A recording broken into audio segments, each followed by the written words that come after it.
Well, some happy Spurs fans treated to a little deja vu tonight. A Tuesday night matchup against Memphis, a Tuesday night fourth quarter comeback win by your San Antonio Spurs. Thanks for joining us on Spurs Live Postgame. That's TJ Ford. I'm Michelle Montaigne, and we just watched a dominant defensive performance in the fourth quarter that allowed the Spurs to come back and win their ninth at home this season, TJ. Yeah, it was a good performance. Obviously, Memphis played a really good ball club, really good team, and really pushed our guys to the limit tonight. But it was a group effort. Bench came out, did really, really well, but we got to give a lot of credit to Harrison Barnes for carrying us tonight. 31 points, a season high for the 14-year vet, and he was making shots tonight from all over, but you know he was Mr. 100%. Yeah, but I think when I look at his veteran leadership, understand that the guys was on the road for a long period of time. I think he came out with the aggressive understanding that he had to win this matchup, and he put Memphis in the blender tonight with their bigs, creating space and making them have to guard, whether it was a small forward or even sometimes when they had Jared Jackson Jr. on them. And he was very, very key with 31 points, 5 assists, and 5 rebounds with a major contribution to the team tonight. And you see right there, 7 of 12 from three-point land. But don't tell Sean Elliott that, because he's going to see that as 12 of 12. He is Mr. 100%. And Sean Elliott and Jacob Toby join us now. How fun was it to yell out Mr. 100% this time, Sean? Yeah, it felt really good, Michelle. I can't lie. It was just nice to see Harrison Barnes have a nice performance tonight. He carried us there in the first quarter when it looked like Memphis was going to get a big lead, made a lot of shots to keep it close, and then a lot of other guys came along for the ride. Yeah, the bench was great. 52 points from the bench tonight, Sean. Yeah. Saw last year that they led the league in bench scoring, trying to work their way back to that, but tonight they were awesome. Yeah, I got a text from Timmy Duncan that said, Dylan Harper is a stud, and he is, no question about it. And you had contributions from everybody. There's Carter Bryant. It's going to be on the arc. Keldon, huge buckets down the stretch. Like I said with Keldon, I can't remember him having a bad performance this year. So everybody that came off the bench, Dylan Harper, Keldon, Carter Bryant, Jeremy Sohan had a nice performance off the bench in 18 minutes.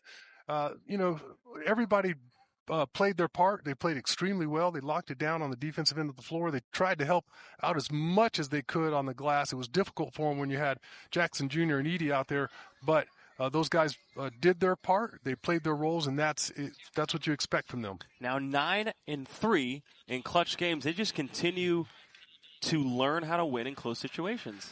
It's nice to see. The Minnesota game, it wasn't close at the end, so you didn't really have a chance to put any pressure on them. But tonight, when it got close, when it got tight, our guys really got after it. They swarmed all over on the defensive end of the floor. They made shots. They got the ball into Fox's hands, and he did what he does in the fourth quarter. So you feel like if the game is tight in the fourth, we have a great shot to win it. Are you ready for another road trip? No, I am not. We just got home. It's been nice to be home for a day. A night and a half, really. A night and a half. In bed, and that was it. And, so we'll go from here to the airport. We'll send it back to you. And you guys enjoy the wings, okay? Safe travels. Yes, we will. We will. Thank you, Michelle. Thank you both. And thank you to Dylan Harper, because as I guess Timmy just said, he is a stud. Led the team with 6 assists tonight. Dylan Harper was doing his best to really create offense when the team needed it most. Yeah, he came in. Obviously, De'Aaron Fox had a slow start, and you got a guy come out the bench like Dylan Harper that would get into the basket, get into the free throw lines, and in the fourth quarter, he was really big, get into the basket, hit a big 3 in the corner. And he was able to allow De'Aaron Fox to do what he does best. And when you see the last 3-4 minutes when De'Aaron Fox got in the game, he was able to be dominant, be that all-star caliber player he is, and seal the deal for us. 29 points out of De'Aaron Fox. Led the team in a number of different categories, and he was just incredible to watch tonight. Spurs win at 126-119. The Spurs with a 7-point victory over the Memphis Grizzlies in the second meeting between these two this season. The Spurs now 9-3 at home. And once again, it took a dominant performance in the fourth quarter, one that saw this team allow just 21 fourth quarter points from Memphis, and one that saw everyone contribute offensively. Yeah, you look at Devin Vassell, who was able to get to his mid-range and get to the basket. Then you look at Dylan Harper being able to get to the basket and get inside the paint. And that caused a lot of problems for Memphis Grizzlies. Once we got 2 feet in the paint and kick out with open threes, obviously we shot a high clip from that in the first half. And then when you get the ball in the last seconds of the fourth quarter, it's De'Aaron Fox time, and he continues to show up. He continues to be clutch, and I think the team did a good enough job with experience now of being able to just play consistent, calm basketball, even though Memphis was making a run, and they made it tough at times. But when they got down to the last 4 minutes of the game, Spurs' defensive intensity kicked up, and then they put him in position for De'Aaron Fox to close the game out for us. 11 points from Fox, and I will say, I looked over at TJ about halfway through the fourth. I said, you think they can close this one out? And he said, yeah, I think they got it. And they certainly did. I mean, it was really good to, as Jacob and Sean talked about, see this team use the experience that they've gotten in some of these close games. As Jacob said, 9-3 in clutch games. That means they've played 12 really close games so far this season, and that experience is starting to show up.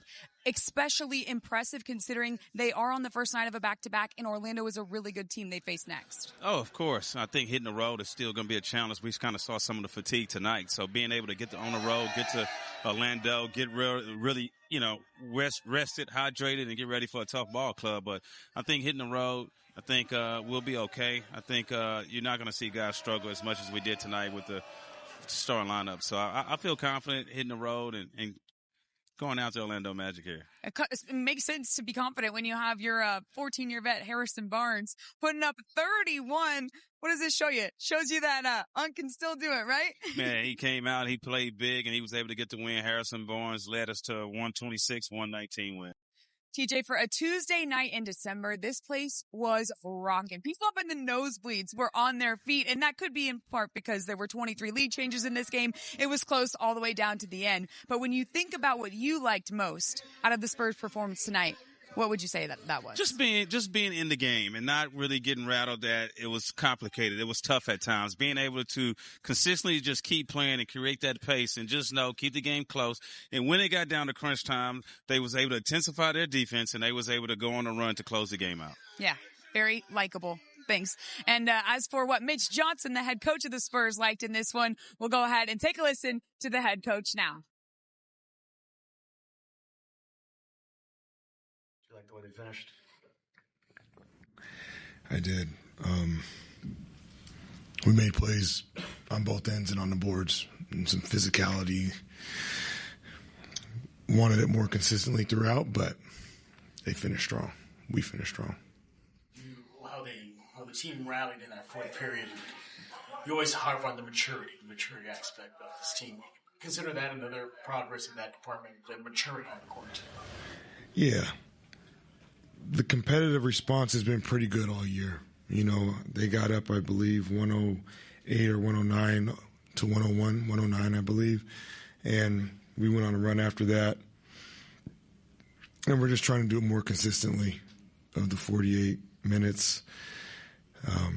But again, we're going to continue to nitpick and be on them, but they did a good job. And they finished, and sometimes you just got to get it done, and that's what they did tonight. You brought up 108, I think it was 108, 105 when Dylan had the ball in the corner. He hits a corner three, and then the next possession he has it in the same spot and drives for a basket. I mean, is that just another sign of his progress? Yeah. I mean, he's played now, I think, 8 games. He's got the ball in his hands. We're on him about team defense. He's got a lot. He's trying to get in real NBA game shape. Carter, those young guys are doing great. They're, drinking out of a fire hose right now, and they're giving us their physicality and their competitiveness, and we'll take it, and we'll continue to harp on them to try to clean it up and not try to repeat his mistakes as much as possible.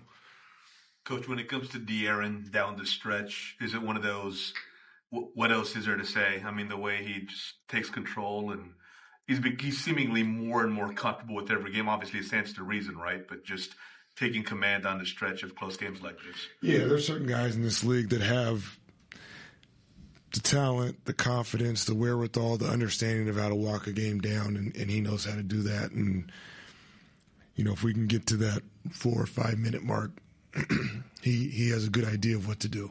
Doesn't mean it always works, doesn't mean make every shot, but just having that mental bank database of what to do, how to do it, and how you want to manipulate and dictate things at times is helpful in this league, especially when you're dynamic as he is, and we've seen that a few times this year, obviously.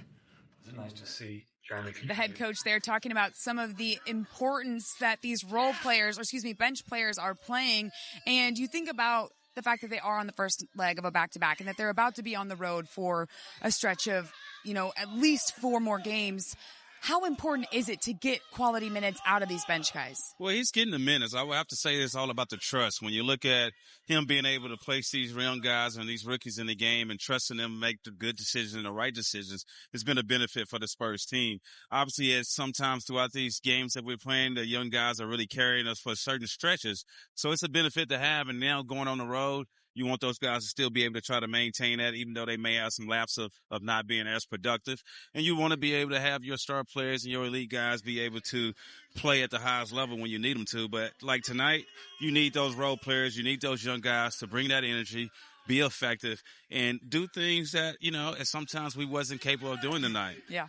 The guys are heading on the road tonight as they make their way to Orlando. As you saw there, our pregame show right here on FanDuel Sports Network will start at 5:30. So make sure you tune in to see the Spurs as they get set to go for 4 more on the road, but they're coming off of a 7-point win against Memphis. They took care of business here at home. They are now 9-2 inside of the Frost Bank Center. For TJ Ford and Michelle Montaigne, thanks so much for joining us here on Spurs Live. We'll see you tomorrow. Have a great night, everybody. And as always, go Spurs, go.